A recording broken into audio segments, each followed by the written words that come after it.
welcome everyone to today's webinar, Social Marketing and You. This webinar is made possible through funding from the Substance Abuse and Mental Health Administration. So this webinar will be 1 hour.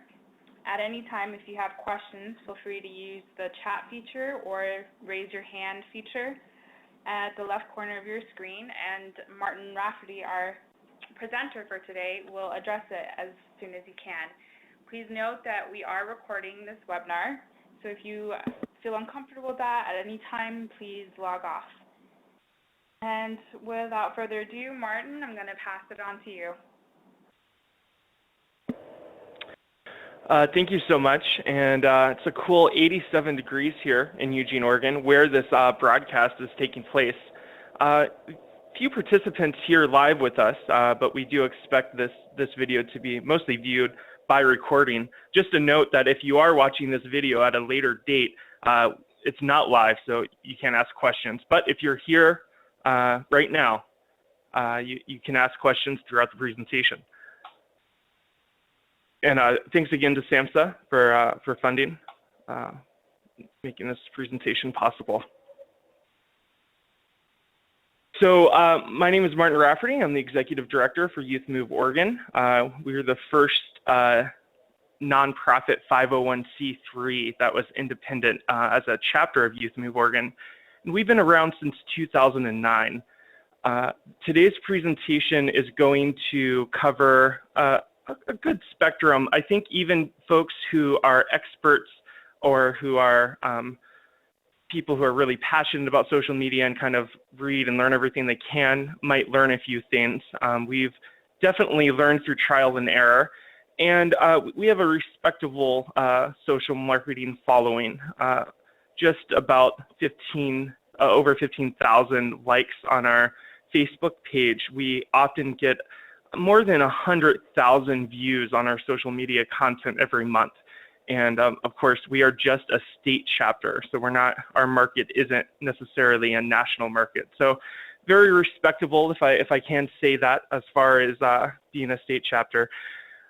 We have understood that for us, social media is about creating content.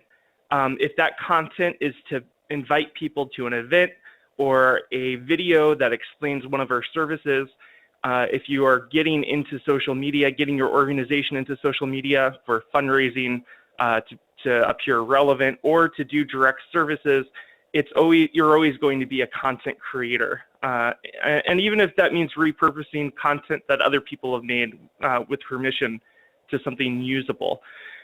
So saying that, and to give kind of a reason why you should listen to our opinions and ideals, I want to share with you some content. This next video is just 2 minutes long, and it is a video for our Empowerment Recovery Academy, which is one of our primary services at Youth M.O.V.E. Oregon. This video, and whenever you're creating content, you have to ask, who are you creating this content for? Is it for stakeholders? Is it for grant funders? Is it for parents? Is it for the youth that you serve? If you don't serve youth, is it for other folks that you serve? Who is the content for? And I'm going to tell you that this content is actually for young people.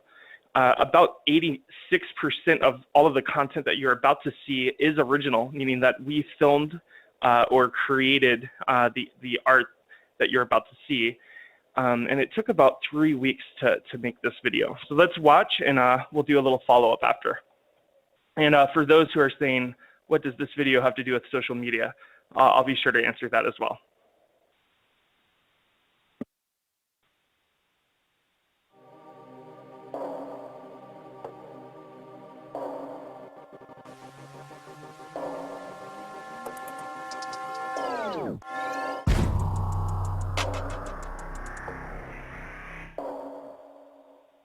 How will ERA change you?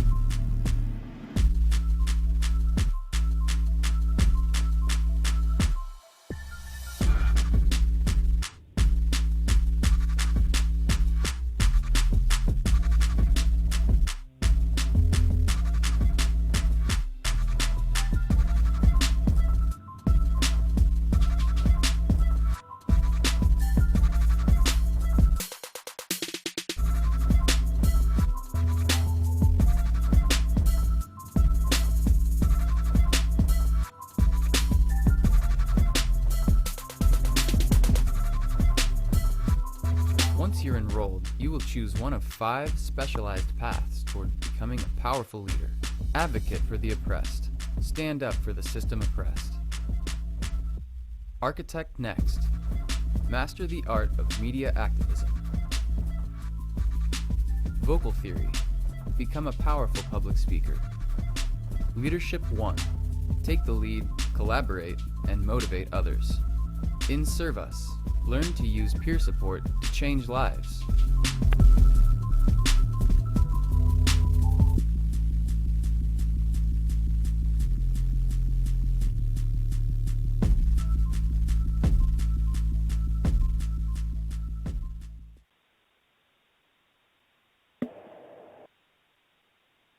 Okay, so that video had a huge impact on our program.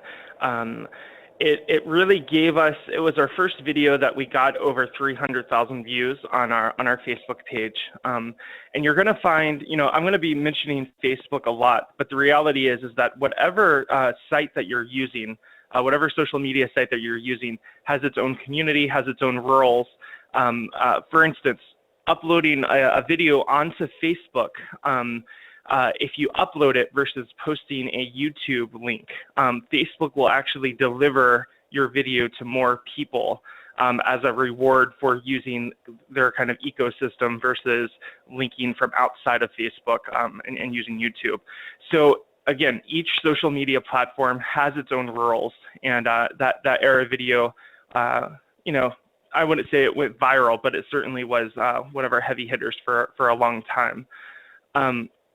So getting into some of the things we're going to cover in our presentation today is talking about how we can get your audience involved and engaged. And some of that is actually asking, who is your audience? Who are you trying to engage? And why are you trying to engage them? Much like you can't go to the store and pick out, if you're building a PC, custom PC parts, unless you know what you're going to be using your computer for. Are you video editing? Are you going to be using it to play solitaire? Or are you trying to play high-end video games on it? It's the same thing with social media. Are you trying to solicit donations? Are you trying to create a branding that is significant? Are you trying to be able to render your services through social media, like a lot of national nonprofits are starting to do? And then we're going to cover some of the do's and don'ts associated with social media. And I'm going to, for the people who are interested in getting into some of the facts right away, we're going to go ahead and skip over to slide 7.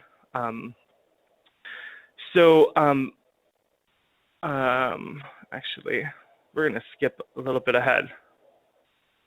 Slide 14. So I want to talk initially about the first temptation of anyone who is starting to build a brand in social media. And this might be the most important thing that you can take away from this presentation.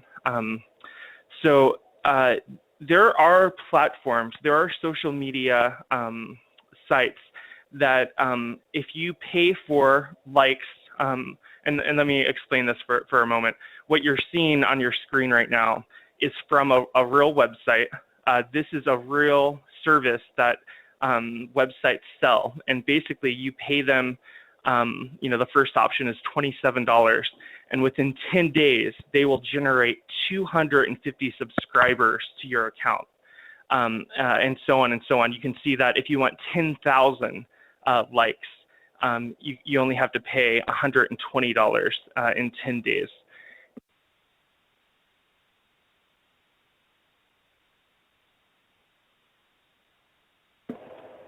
So the problem with doing this on Facebook and doing it on Twitter, the main accounts to do this on, and I'm not going to talk about the ethics of it because people really do get tempted and confused about what this means. So if you, we have over 15,000 likes on our Facebook page, but you heard me talk about hundreds of thousands of views, and just a lot of different folks commenting and sharing. If you go to our Facebook page, if you look us up on Facebook, Youth M.O.V.E. Oregon, you'll see our page, and you'll see a lot of different participation going on. The reality is that with Facebook, when you buy these likes, you are actually decreasing your reach. And the reason is because whenever you make a post on Facebook, even as an individual, so you're not related to work, you're on Facebook, you make a post that you just ate at some restaurant, only about 11% of your friends will be able to see that post originally. Now, if you get a like on that post, if you get a comment, if someone shares it, that percentage does increase. But initially, it's only about 11% of your friends will actually see that content. That's also true on your business pages and your nonprofit pages as well. There's only a small percentage of the people who like your page that will actually see it initially. So when you buy these fake likes, these accounts don't have real people on them. They, bots and programs made these accounts. And although it will make your account look like you have a lot of likes, you will actually not get your content out to anyone. And so that's why it's really easy to go and look at a Facebook page that has purchased these fake likes and see who they are, because they don't have a lot of likes, shares, and comments. So when it comes to Facebook and Twitter, and if we were talking 10 months ago, I wouldn't say that about Twitter, but Twitter is updating their algorithms to do this as well. If you want your content to go further, you cannot buy fake likes. It will just destroy whatever you're trying to do on your account. It will just nullify it. So we're going to go back now, and I want to talk about our Silent Watch campaign as another example of how you can use content to get your messaging across.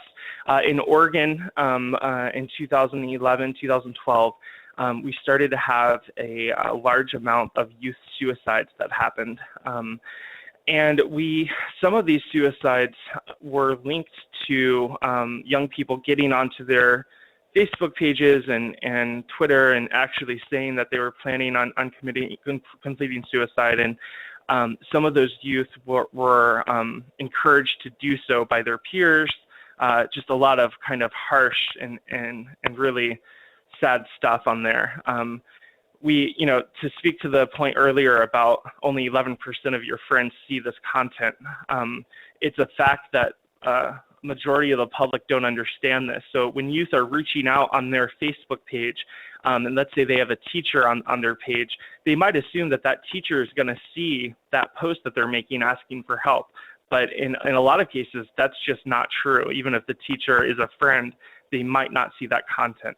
But we decided that we wanted to launch a campaign that could reach a lot of Oregonian youth and kind of give some hopeful messaging that we could mirror in the real world. So although this is an online campaign, we would send folks to little communities that have just suffered any kind of crisis event, and there would actually be silent watch marchers that would go around the state. But this is the online portion of the campaign, and I'm sure you've read it by now. But they're hopeful messages that are put to a stylistic, youth symbolic hoodie. And you can see our branding as well. And that's important for, stakeholders. It's not so important for the youth who are really trying to consume content. And in this next slide, you can kind of see some of our interactions. So this is one of our earlier Silent Watch posts from this year. And we got 113 shares. That's a significant number. That means 113 people took this post and posted it on their own wall for their friends and family to see. And 378 likes. I'm always more concerned with the shares than the likes. When someone shares something, it really makes it more significant. It increases the reach, but you can kind of see some of the support for that. And then in our next slide, and you can see how this correlates a little bit more to mental health, a little bit more to suicide prevention. Of course, Youth M.O.V.E. Oregon kind of focuses on reducing suicide and increasing the access to mental health. And so this message really speaks to that. And we'll look at the results of this poster. So we got just, the likes are increasing, 474, 186 shares.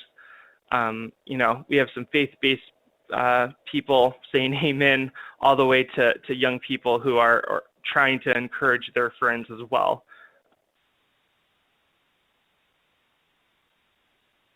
And then this is our most popular and most recent post. You are the face of the faceless, the voice of the ones who are forced silent. Be bold. And you'll see that this post is a little bit more significant in likes, 3,275.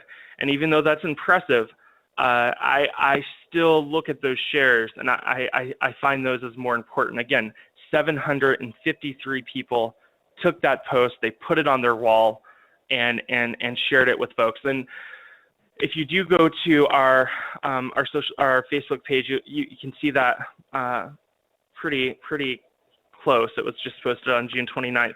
And you can click on the shares and go and look at what people are saying when they post this to their wall. Really incredible. And now in these comments, you'll see that we're interacting with a mom who kind of made a public post about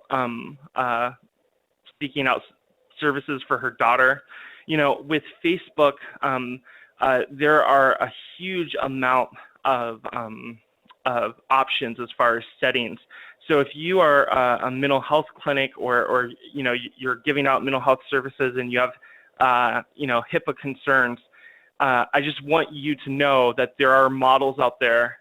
There are instructions online. You can type into Google, Facebook, HIPAA compliant. And of course, there are state laws, and that's why I'm not going to go into the specifics here. Every state could have different privacy laws in place. Or every contractor that you're working with. So we have different contractors that require us to be at certain privacy levels. But within Facebook, there are so many options. For instance, if one of these folks made a post that seemed like it was a violation of their privacy, or if they're giving away someone else's privacy, we could easily mute that post from being seen by anyone else. Although if that viewer comes back, they will still see their post, so they won't opt to be upset. But this is a huge way that we interact with families and youth, is through our social media, and mostly through the private messaging function. But sometimes folks will make a plea out in the open like this for support. So our Silent Watch campaign, and I'm going to go back to this post. I want you to really look at this and ask yourself, are you a content designer? And do you have the funding to generate content? And the answer is yes. If those 3,275 likes, 753 shares, a lot of people would be happy with that number. But this content is made very simply. The tools that you need to create content like this exist stock on your Windows computer. Literally, you can use Paint. There are apps online that you can use. Really, it's not so difficult to find royalty-free images and put your powerful message behind these tool sets. Everyone knows someone who's good with computers, and if you are working with youth, a graphic artist. If you work with youth, you know a graphic artist. We have drop-in centers, 3 drop-in centers across the state and multiple sites. We have just tons of youth who are interested in graphic design, and they frequently help us out, even with some of the more technical stuff. So content design is imperative to be successful. We are competitive with, if you go and look at this post and put it against the same posts that were made on Boys and Girls Club of America, you'll see that we just dominate their numbers in every kind of metrics you can think of. On that day when this was posted, we dominated their posts, and we don't have their budget, we don't have their reach. They're in almost every community in the country,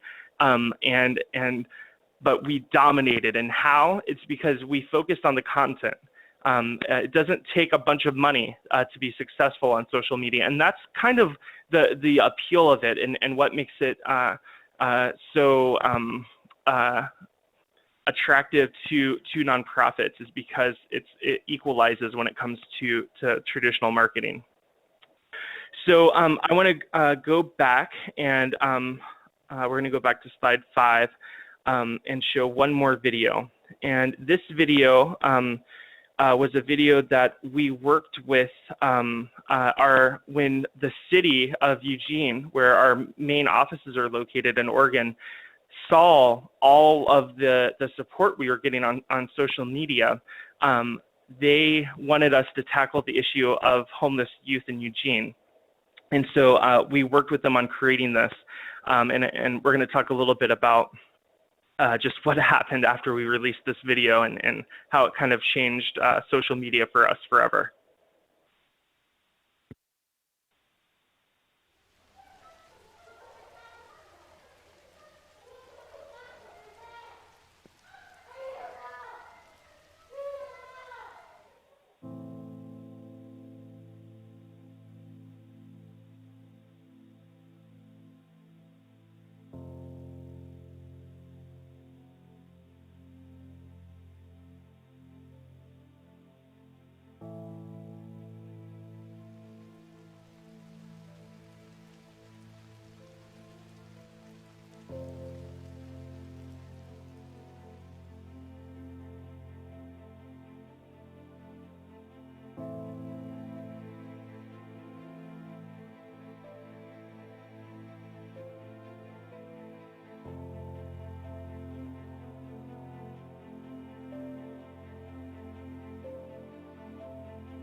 I'll go around town and stuff, and still every day almost, like, things, I'll pass by houses or places where on the side of the street where, oh, that night we stayed in our car 2 nights in a row in that spot, and oh, that was where we stayed and the cop came and knocked on the window and told us we need to leave. And I never really told my friends about these stories because they just wouldn't understand. They wouldn't get it.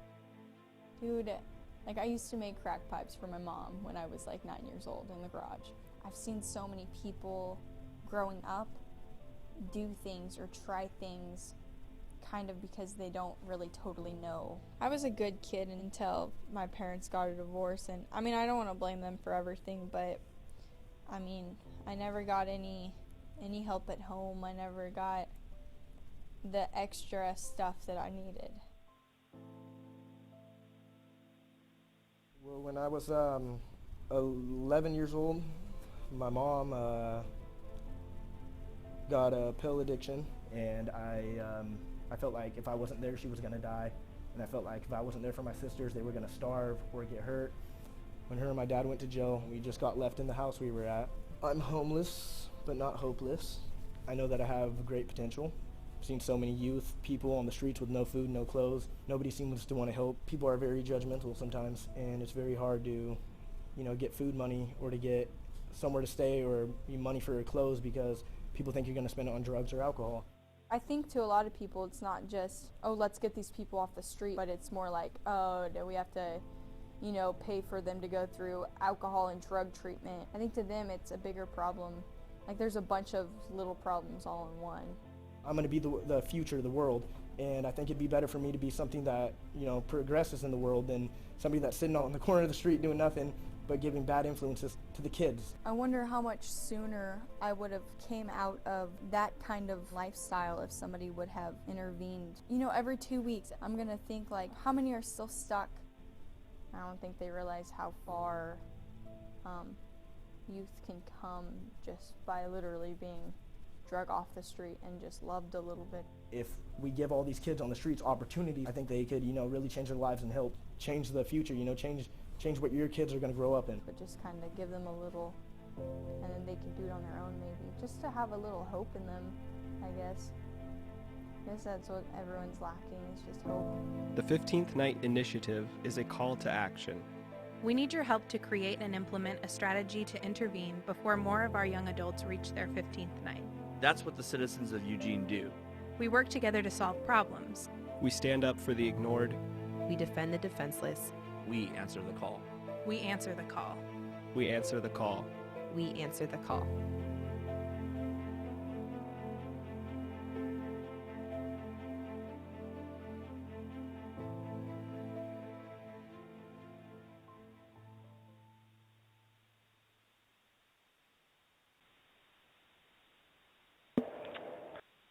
All right, so that video again, out of the blue, our city manager wanted to work with us on creating that, and you know, after we created that video and posted it, we were told to post it onto YouTube and on Facebook.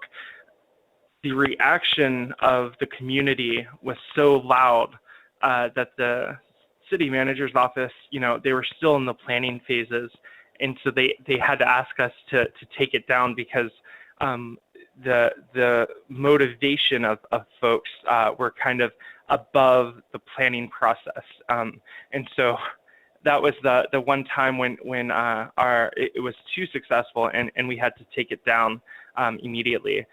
And the quality of that video is something that you can use with a GoPro.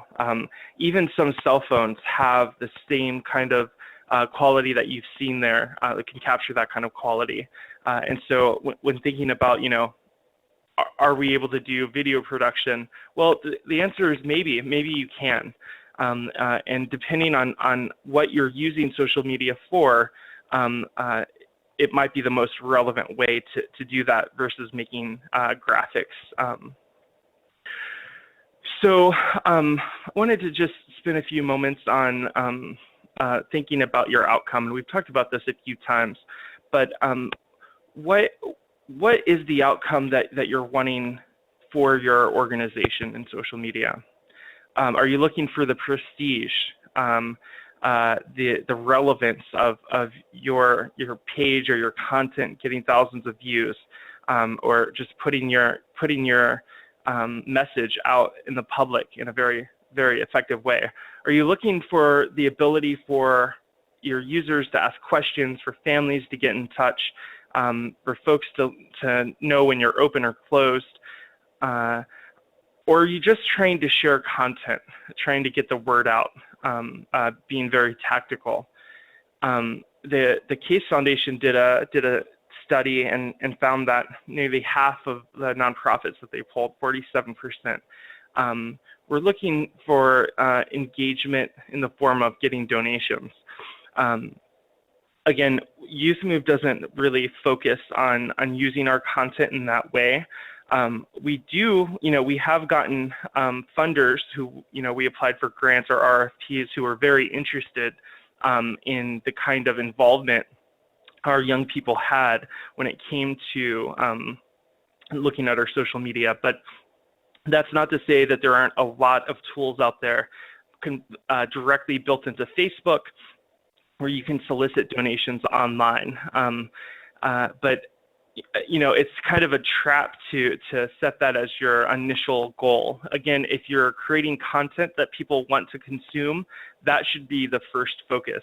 And then whatever your goal is, if it's for views, if it's for people getting in touch for sharing content or getting donations, if you create excellent media, if you create excellent content, people will respond.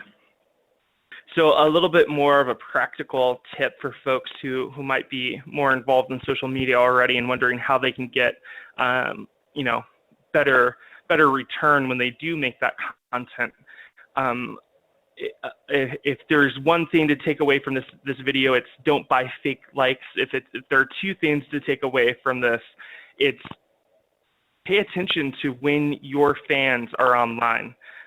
So don't take a screenshot of this. Don't think that this is relevant for you. This is relevant for us. So if you go and look at our Facebook page, and we're going to have details and links at the end of this presentation that you can follow to do that. But if you go and look at our posts, you can see what time they were posted. Kind of put us to the test and see if we're following the stuff that we're telling you. We absolutely are, because we found that most of our fans in Oregon are online and consume our content, like our content, at around 9 to 10:30. And so within that spectrum, for our young adults, 9 to 10:30 is when we post our young adult centered content. For stakeholders, family members, somewhere between 6 and 8 is when they're more likely to engage with our content. And then on days, Thursday for us is the best day to post.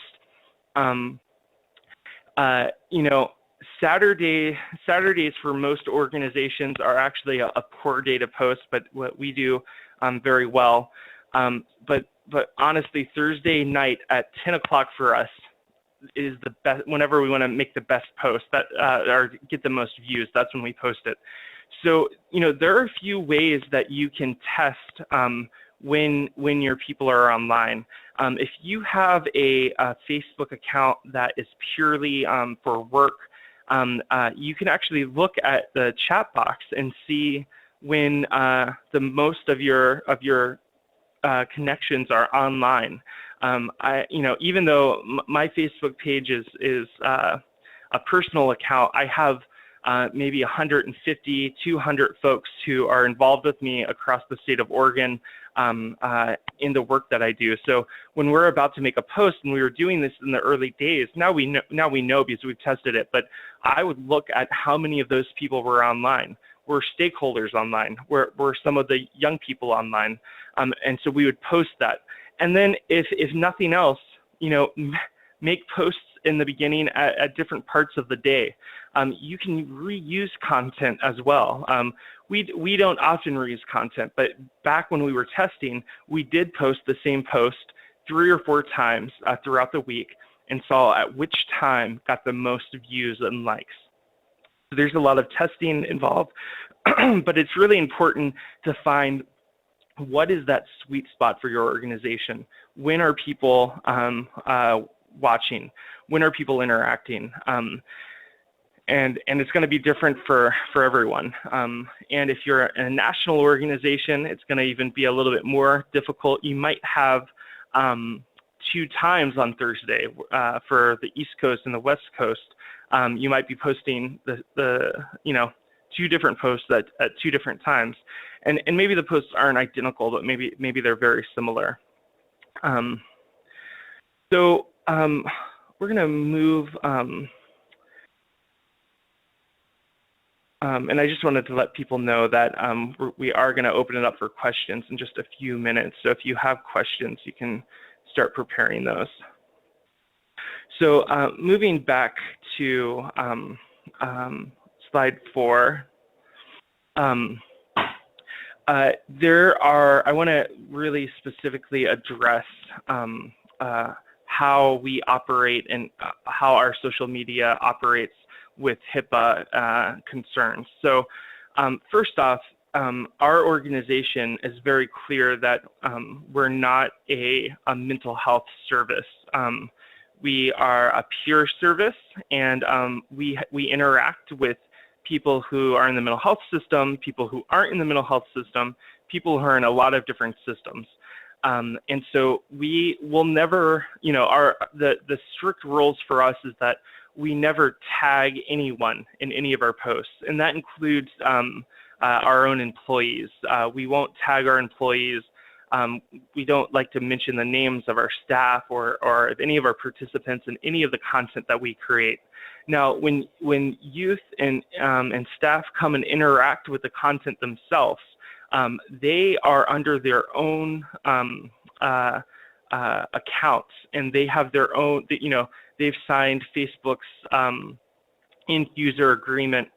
The content that they're posting on our wall doesn't belong to us, it belongs to Facebook. And so that's covered under their relationship with Facebook and not between our organization and the users. So you can get really technical when it comes to this. You know, a lot of the concerns about, you know, bureaucracies are very slow moving to come into the field of social media. But you know, we schedule, when someone has a concern, when one of our contractors have a concern, you know, we set a meeting up and we sit down and we go through the concerns one by one. Really, we have to be clear with the folks that the contractors that we're working with that social media is the way that we interact with youth. And even though it's slow for bureaucracies to catch up and do this work, it's not an option. It's not something that we can choose or not choose. You know, in the very early days, we were, you know, really folks try to persuade us to build an app or maybe to make a really awesome website and then just kind of cut Facebook and social media out of it. And the reality is that our population, our young adults don't like downloading apps from mom and pop shops like Youth M.O.V.E. Oregon. We don't have a lab of app designers. We can't get the kind of quality that they come to expect from things like Facebook. So it's always better to build on an ecosystem where your people already are. Our young people are already on Facebook. So we build our main focus there. And that might change. Next year, it could be a completely different platform. But it hasn't really. The reality is that transition is possible, but it hasn't happened for us yet.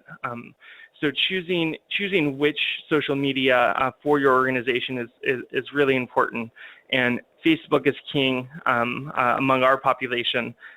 Twitter might be king for yours. There's, you know, you can really type into Google, you know, asking what age population uses Twitter, what age population uses Facebook, and it changes every 3 months, but that data is available. So we're going to go and take some specific questions. I wanted to leave a lot of time for that because I know that folks might have questions, and I also want to send it back to PureLink to see if there's something that they want us to cover that maybe we haven't.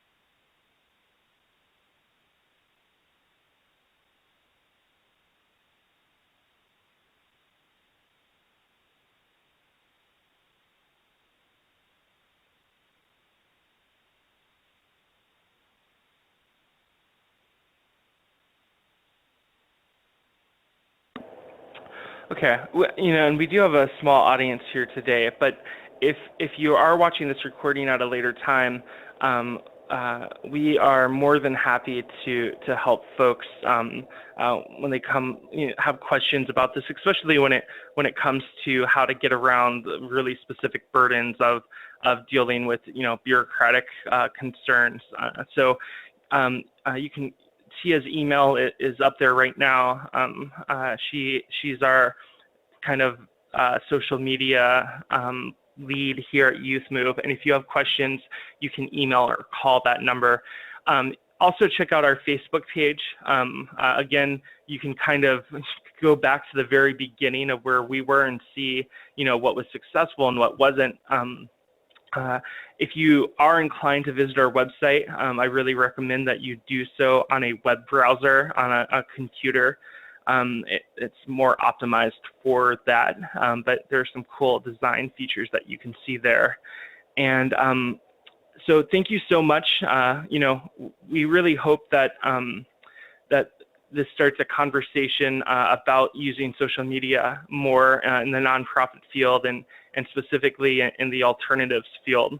It's been really useful, and it can reach folks. And ultimately, it's shown at Youth M.O.V.E that we've been able to save lives because of these tools. So thank you so much. We're going to end a little early, and if you have questions, you can contact us at those details. Thank you, Martin, for your presentation. For everyone that's listening, this webinar will be available for viewing on the PeerLink website very soon. Martin, I actually do have a question for you. When it comes to your videos, I know you said you did a lot of it in-house, but do you suggest, if you don't have that kind of talent in-house, maybe contracting someone out, or like, I know you have a lot of access to youth, but what resources would you suggest if you wanted to do some of your fascinating videos? Yeah, absolutely. And let me, I will talk about about using outside services, but just briefly, we're working with a organization in Kentucky called Tailored, and they are opening up drop-in centers there. We're helping them out with their initial stuff, and they're a really great organization. They have a smaller budget for design and video work than we do. I don't even know if they have much of a budget for that. But just to kind of highlight that it's a lot easier than it would seem. One of their young adults who came and saw some of our videos here, he went home, and in about 2 or 3 months, when they came back for a conference that was happening here, and showed us a video that they made. And they borrowed some of our concepts, but the video, they used a GoPro. The quality was excellent. The audio was excellent. They put a lot of work into it, but it was a great result. And just an example that, you might think that you don't have anyone that can help you with this kind of stuff. Ask around. Ask if people have any interest or background in it. And if not, there are local options, of course, to help with video design. The cost for video back about 10 years ago was somewhere around $1,200 a minute. But with the addition of so many new technologies, you can find a lot cheaper options out there.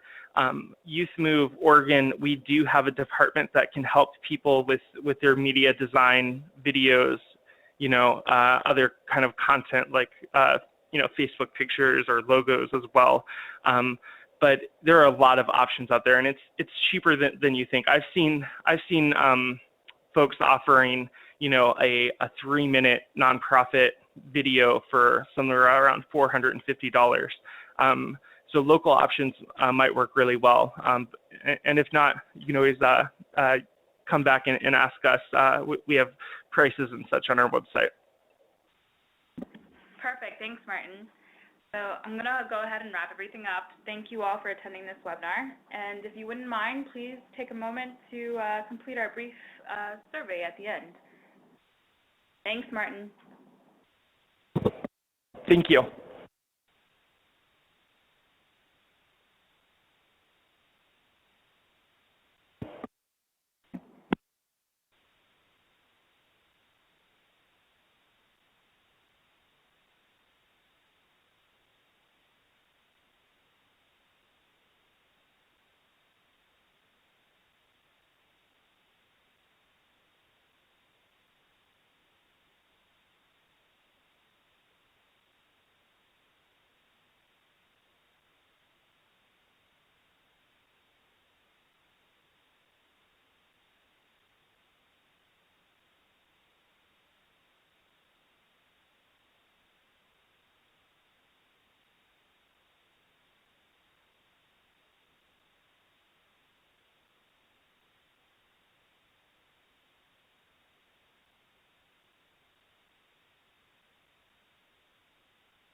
I mean,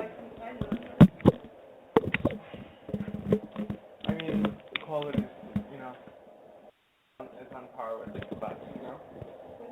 Equality is on par with the best, so. But look, the only reason we do that,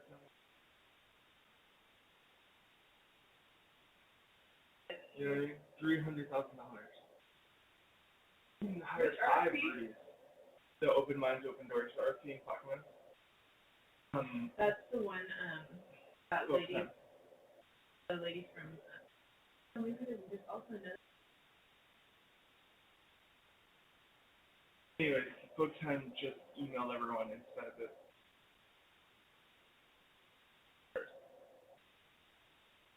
So I think we might be able to rebrand it too.